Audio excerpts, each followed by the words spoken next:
یعنی کہ یہ جو حادثہ تھا یہ ایک راز کن فکاں تھا اور پورا ضلع ان سے متاثر تھا۔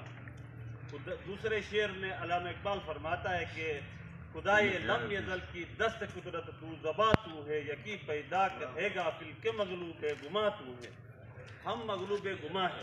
پچھلے 2020 میں صاحب کورس کے لیے جا رہا تھا تو صاحب سے میں نے تھوڑا سا انٹرویو لیا کہ دیامر بہت مشہور ہے سر، دیامر سے آپ ایک نفسیاتی انسان ہے، جاتے ہوئے ایک خوبی بتاؤ دیامر کے لوگوں کے، ایک خامی بتاؤ گا۔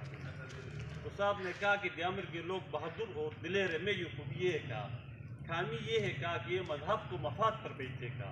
تو میں نے اس پر ریسرچ کیا، میں نے دیکھا تو کائنات کا بدترین سب سے عظیم گناہ جہالت ہے، اور کائنات کا سب سے عظیم جو نیکی ہے وہ علم تھا، کیونکہ ہمارے پاک علم نے اس لیے مذہب کو مفاد پر استعمال کیا۔ تو صاحب کے پاس ٹائم نہیں ہوگا، بہرحال صاحب کا سب تعریف کرتے ہیں۔